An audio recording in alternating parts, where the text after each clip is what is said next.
আসসালামু আলাইকুম ওরহমতুল্লাহি ওয়াবারাকাতুহু। আলহামদুলিল্লাহি নাহমাদুহু ওয়া নাস্তাঈনুহু ওয়া নাস্তাগফিরুহু ওয়া নাউযু বিল্লাহি মিন শুরুরি আনফুসিনা ওয়া মিন সাইয়্যাতি আ'মালিনা। من يهده الله فلا مضل له ومن يضلل فلا هادي له ونشهد أن لا إله إلا الله وحده لا شريك له ونشهد أن سيدنا وحبيبنا ومولانا محمدًا عبده ورسوله الذي أرسله بالحق بشيرا ونذيرا وداعيا إلى الله بإذنه وسراجا منيرا. فقد قال الله تعالى في كلامه المجيد والفرقان الحميد: أعوذ بالله من الشيطان الرجيم. بسم الله الرحمن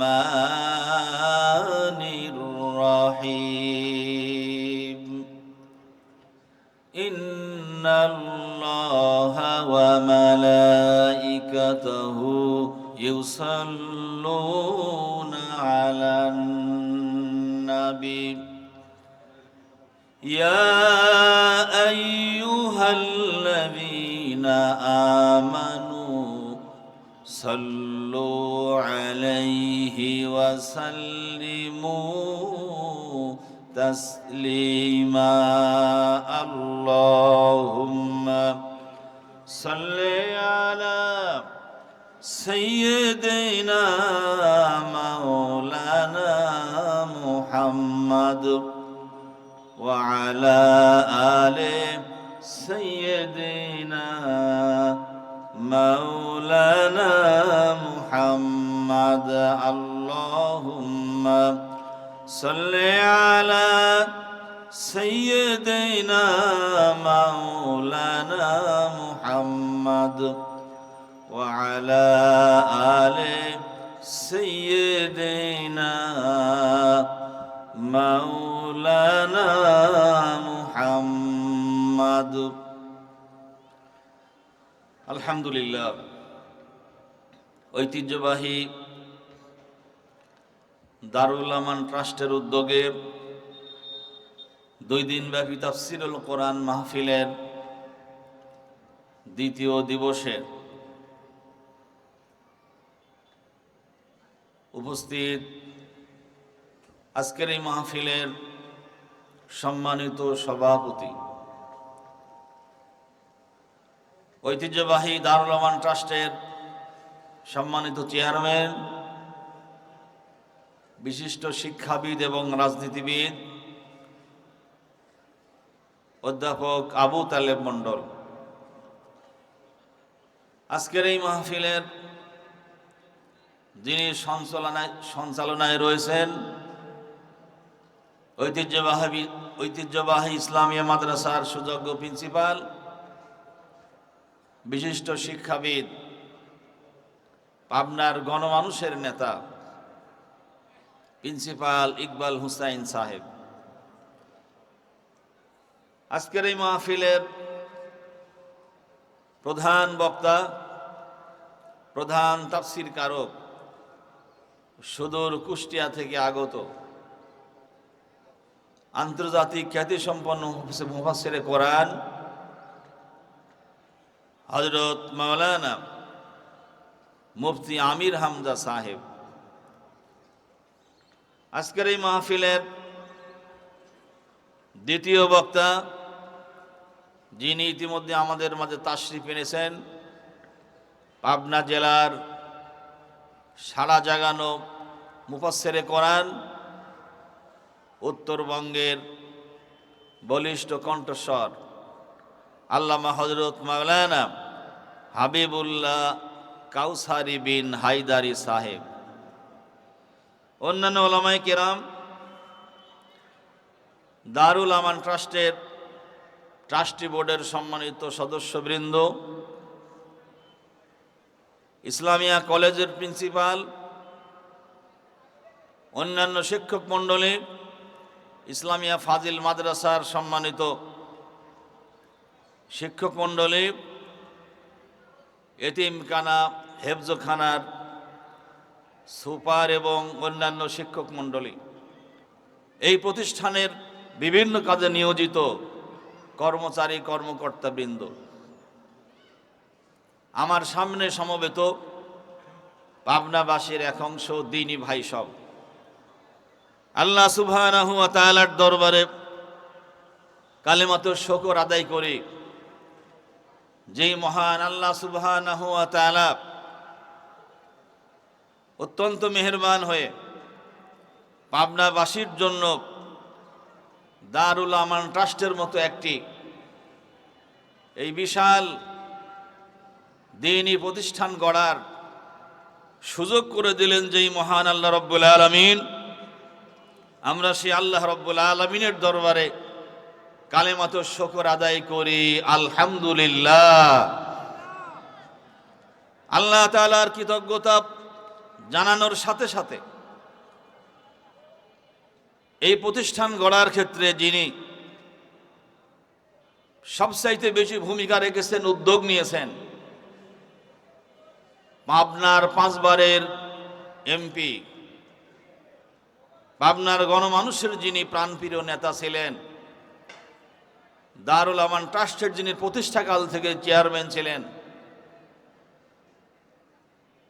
আল্লামা হযরত মাওলানা মরহুম আব্দুস সুবহান সাহেব, যার অবদান শুধু পাবনাই নয়, গোটা বিশ্বের যদি 2-1 হাতে গোনা কয়েকজন আলেম থাকেন, তার ভিতরে অন্যতম একজন শ্রেষ্ঠ আলেম ছিলেন আল্লামা হযরত মাওলানা আব্দুস সুবহান শহীদ রহিমাহুল্লাহ তাআলা। আমরা তার জন্য দোয়া করি, আল্লাহ পাক যেন তার সারা জীবনের দিনের কাজ, একামত দিনের কাজ, সকল দিনই কাজকে আল্লাহ পাক যেন কবুল করে নেন। সবাই বলি আল্লাহুম্মা আমিন। সেই সাথে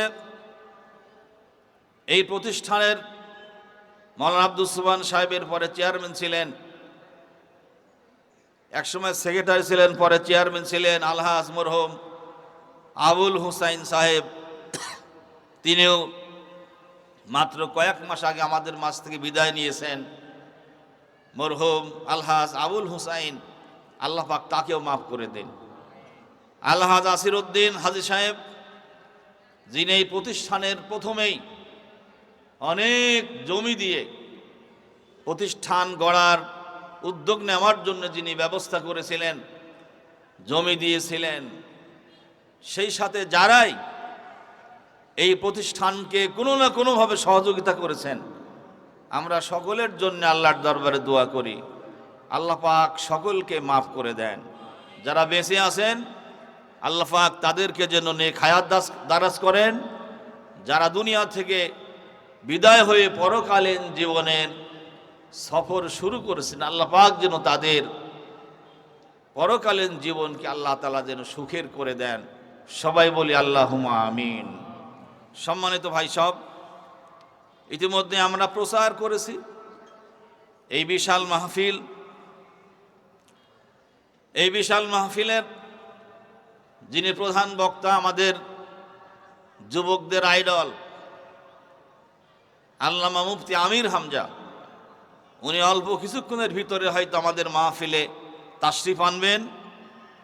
আমরা এই জন্য আমরা নিজেরা আর কথা না বাড়ায় যত তাড়াতাড়ি সম্ভব আমরা প্রধান বক্তাকেই আমরা তাফসির করার জন্য আমরা ব্যবস্থা করব ইনশাআল্লাহ। সকলে আমার সঙ্গে পড়ুন, আউযু বিল্লাহি মিনাশ শাইতানির রাজীম বিসমিল্লাহির রাহমানির রাহিম আল-ইয়াওমা আকমালতু লাকুম দীনাকুম ওয়া আতমামতু আলাইকুম নি'মাতি ওয়া রাদিতু লাকুমুল ইসলাম দীনা। সাদাকাল্লাহুল মাওলানাল আযীম। ইরশাদ হচ্ছে আল ইয়াওমা আকমালতু লাকুম দীনাকুম, আজকের এই দিনে আমি তোমাদের জন্য আমার দিনকে পরিপূর্ণ করে দিলাম। ওয়া আতমামতু আলাইকুম নি'মাতি, এবং তোমাদের জন্য আমার নিয়ামতকে পূর্ণ করে দিলাম। ওয়া রাদিতু লাকুমুল ইসলাম দীনা, আর তোমাদের দিন হিসাবে, রাষ্ট্রীয় ব্যবস্থা হিসাবে আমি আল্লাহ তাআলা ইসলামকেই মনোনীত করলাম। আমি আপনাদের সামনে পবিত্র কালামে হাকিমের সূরা আল মায়েদার একটি আয়াতের 3 নম্বর আয়াতের অংশ বিশেষ তেলাওয়াত করেছি এবং আমি অর্থ বাংলা অনুবাদ পেশ করেছি।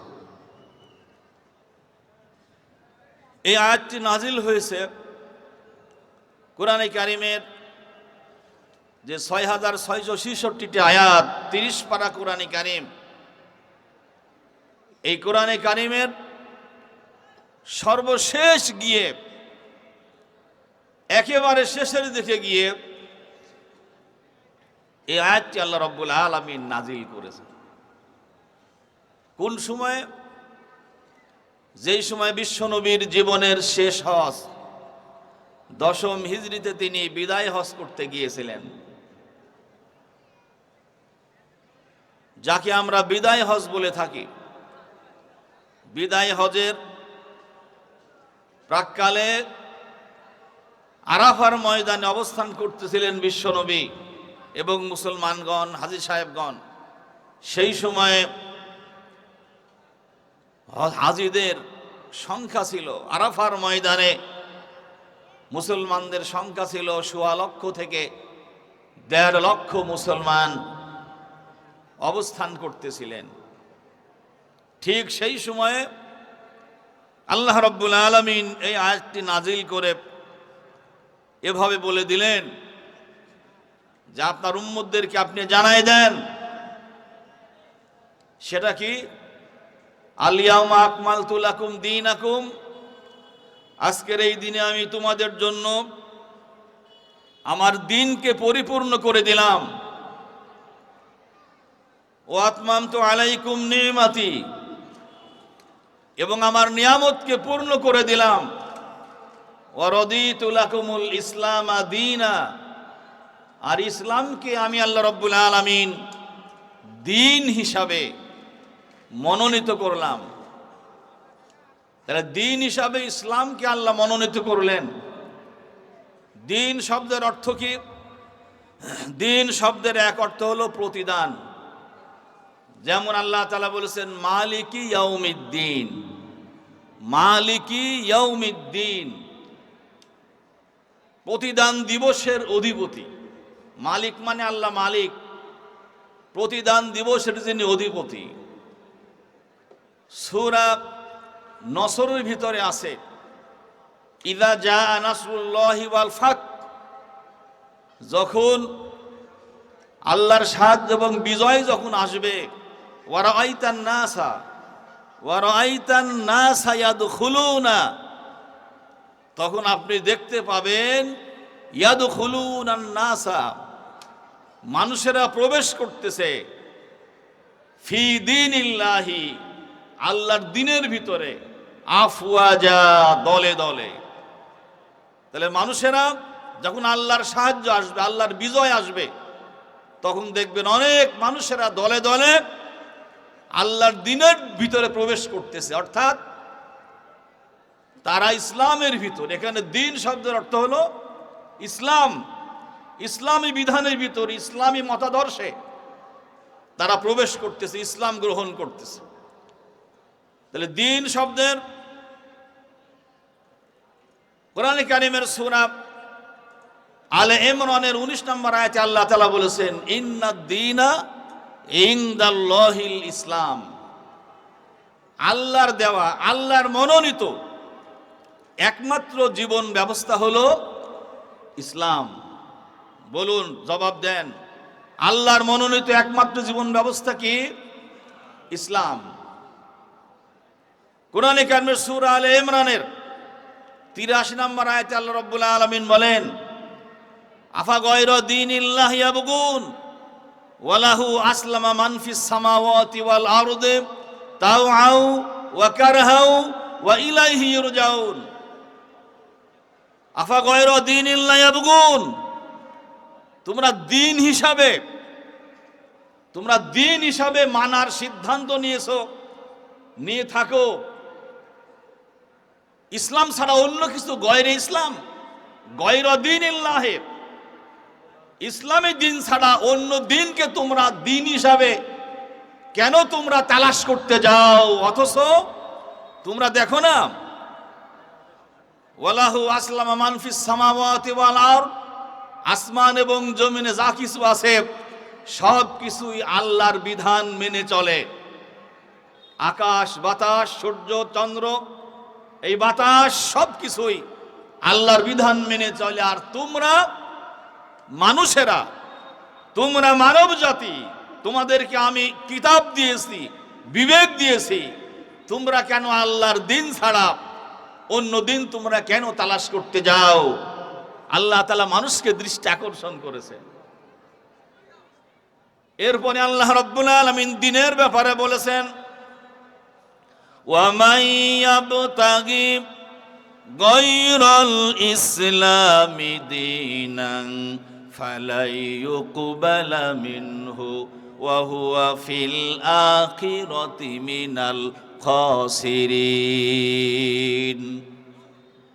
আল্লাহ রাব্বুল আলামিন সূরা আলে ইমরানের 85 নম্বর আয়াতে আল্লাহ তাআলা বলেন, ওয়া মান ইয়াবতাগি, যে বা যারা গ্রহণ করার সিদ্ধান্ত নিতে যাবে, গায়রাল ইসলামি দীনান, ইসলাম ছাড়া অন্য মতবাদকে যারা দ্বীন হিসাবে গ্রহণ করার সিদ্ধান্ত নিতে যাবে, আল্লাহ রাব্বুল আলামিন বলেন, ফালাই ইউকবালা মিনহু, আল্লাহর পক্ষ থেকে তাদের এই ডিসিশন গ্রহণ করা হবে না। ওয়া হুয়া ফিল আখিরাতি মিনাল খাসিরিন, এরা হবে কিয়ামতের দিন ক্ষতিগ্রস্ত। কিয়ামতে ক্ষতিগ্রস্ত হবে কারা? কিয়ামতে ক্ষতিগ্রস্ত হবে ফিরাউন, নমরুদ, হামান, সাদ্দাত, আবু জেহেল, আবু লাহাব। ওদের সঙ্গে এই যুগের দিনকে, আল্লাহর দিন না মেনে যারা বাতিল দিন গ্রহণ করবে, তারাও তাদের সঙ্গে জাহান্নামী হয়ে যাবে। বলুন নাউজুবিল্লাহ। তাহলে দিন হিসাবে ইসলামকেই মানতে হবে। তাহলে দিন শব্দের মূল অর্থটা আসলে কি? আল্লাহ কেন এত ঘুরে ফিরে দিনের কথা বললেন, দিনের গুরুত্ব দিলেন? দিন গ্রহণ না করে অন্য দিন গ্রহণ করলে আল্লাহ তাআলার দরবারে সেটা কবুল হবে না। সেই দিনটা কোন দিন? আমার ভাইয়েরা, কোরআনে কারিমের সূরা নূরের 2 নম্বর আয়াতে আল্লাহ তাআলা দিনের যে অর্থ বলেছেন, দিন শব্দের অর্থ আল্লাহ রাব্বুল আলামিন সেখানে বলেছেন আইন। দিন শব্দের অর্থ হলো রাষ্ট্রের বিচার সালিশ করার, অধ্যাদেশ জারি করার যে আইন, ওই আইনকে বলা হয় দিন। আমার ভাইয়েরা, যেই মানুষেরা জেনা ব্যভিচার করবে, বিবাহিত যারা জেনা ব্যভিচারে যারা লিপ্ত হবে, যদি সাক্ষীতে প্রমাণিত হয় সে ব্যভিচারকারী ব্যভিচারকারিণী, তাদের শাস্তি দেওয়া হবে মাজা পর্যন্ত, বুক পর্যন্ত গেড়ে পাথর মেরে সঙ্গে ছাড় করতে হবে। যদি এই শাস্তি কার্যকরী করা হয়, আল্লাহর কোরআন বলেছে সূরা নূরের 2 নম্বর আয়াতে, শাস্তি দেওয়ার সময় একদল মুসলমানরা স্বচক্ষে এসে দৃশ্যটা দেখবে। পাথর যখন কাউকে মারা হবে, কপালে পাথর লাগলে ফিনকি দিয়ে রক্ত বের হয়ে যাবে, কানের উপরে পাথর লাগবে, বুকে লেগে দম বন্ধ হয়ে যাওয়ার উপক্রম হবে, পিঠে লাগবে, সব জায়গায় যখন পাথর মারা শুরু হয়ে যাবে, ওই ব্যভিচারকারী ব্যভিচারকারিণী শাস্তি যারা দিবেন তাদের দিকে প্যাল প্যাল করে তাকিয়ে থাকবে, চোখের পানি ফেলে ফেলে কান্না জড়িত কণ্ঠে হয়তো বলবে, দুয়াই লাগে আমাকে আর মেরো না, একটা বারের জন্য ছেড়ে দাও, পাবনা ছেড়ে চলে যাব চিটাগাং, জীবনে এলাকায় ফেরত আসবো না, আর কোনোদিন জেনা ব্যভিচার করব না। কিন্তু যারা পাথর মারবেন তাদের ভূমিকা কি হবে? আল্লাহ রাব্বুল আলামিন সূরা নূরের 2 নম্বর আয়াতে আল্লাহ তাআলা বলেছেন, ওয়ালা তাখুযুকুম বিহিমা রাফাতুন ফি দীনিল্লাহি ইন কুনতুম তুমিনুনা বিল্লাহি ওয়াল ইয়াউমিল আখির। আল্লাহ রাব্বুল আলামিন বলেন, পাথর মারার সময় বাঁচার জন্য ওই ব্যভিচারকারী ব্যভিচারকারিণী অনুনয় বিনয় যাই করুক না কেন, তার করুণ কণ্ঠের আওয়াজ, তার চোখের পানি যেন বিচারকদের হৃদয় যেন কোনো রকমের দয়ার উদ্রেক করতে না পারে, পাথর মারা যেন বন্ধ হয়ে না যায়। এজন্য আল্লাহ তাআলা বলেন, লা তাখুযুকুম বিহিমা রাফাতুন, ওদের কান্না যেন তোমাদের হৃদয়ে কোনো মায়ার উদ্রেক করতে না পারে। কোন সময়ে? ফি দীনিল্লাহি, ফি দীনিল্লাহি, দিন মানে আল্লাহর আইন, ফি দীনিল্লাহি, আল্লাহর আইন কার্যকরী করার সময় যেন ওদের কাকুতি মিনতি যেন তোমাদের হৃদয়ে কোনো দয়ার উদ্রেক করতে না পারে। ইন কুনতুম তুমিনুনা বিল্লাহি ওয়াল ইয়াউমিল আখির, যদি সত্যিকার অর্থে তোমরা আল্লাহর উপরে এবং পরকালে ঈমান এনেছো, এই দাবি করে থাকো, ঈমানদার হয়ে থাকো, অবশ্যই ওই শাস্তি কার্যকরী হবে। অর্থাৎ ফি দীনিল্লাহি, আল্লাহর আইন, তার মানে দিন শব্দের অর্থ হলো আল্লাহর আইন। তাহলে আল্লাহ বললেন, আমি তোমাদের জন্য ইসলামকে পরিপূর্ণ, ইসলামকে দিন হিসেবে মনোনীত করলাম। অর্থাৎ রাষ্ট্র চালাতে গেলে যে আইন, সে আইনটা হবে ইসলাম। আল্লাহ বললেন, রাদিতু লাকুমুল ইসলামা দীনা। আমার ভাইয়েরা, কোরআনে কারিমের সূরা আল মুমিন 26 নম্বর আয়াতে আল্লাহ রাব্বুল আলামিন বলেন, ওয়া ক্বালা ফিরআউনু যারুনি আকুতুল মূসা। মুসা আলাইহিস সালাম যখন দাওয়াত দিলেন ফেরাউনের দরবারে, এবার ফেরাউন তার জাতির লোকদেরকে ডেকে মুসা আলাইহিস সালামকে কতল করার পারমিশন নিতে গিয়ে তিনি জাতিকে উদ্দেশ্য করে বললেন, ওয়াকালা ফিরআউনু, ফেরাউন হাতা গুছায় বললেন, আমার জাতির লোকেরা তোমরা আমাকে ছেড়ে দাও, মানে আমাকে পারমিশন দাও, কারণ হলো আক্তুল মূসা, আমি মূসাকে কতল করব, মূসাকে আমি দেশ থেকে হত্যা করে শেষ করে দেব। কারণ হলো ইন্নী আখাফু আইয়ুবাদদিলা দীনাকুম, আমার আশঙ্কা হচ্ছে, আমি মনে করি আগামী দিনে মূসা তোমাদের রাষ্ট্রের আইনটাকে, রাষ্ট্রের ব্যবস্থাটাকে মূসা পাল্টায় দেবে। ইউবাদদিলা দীনাকুম, বদল করে দেবে তোমাদের রাষ্ট্রের আইনকে, রাষ্ট্রের এই বিধানকে। তাহলে বোঝা গেল যে রাষ্ট্রের বিধানটা হলো ইসলাম। ফেরাউন বলল যে আমরা যে আইন দ্বারা দেশ চালাই, ফেরাউন কত চালাক, নিজের গদি নড়ে যাবে, কিন্তু জনগণকে ভয় দেখালেন আমি ক্ষমতায় না থাকলে তোমাদের অসুবিধা আছে। মুসা আলাইহিস সালাম আসলে কি হবে? আইয়ুযহিরা ফিল আরদিল ফাসাদ, অথবা তা কতল করতে না পারলে সেই সমাজে ফিতনা সৃষ্টি করবে, জঙ্গিবাদ কায়েম করবে। যে কথা বলেছিল বাংলাদেশের পতিত স্বৈরাচারিণী শেখ হাসিনা, বলেন তাই বলে নাই?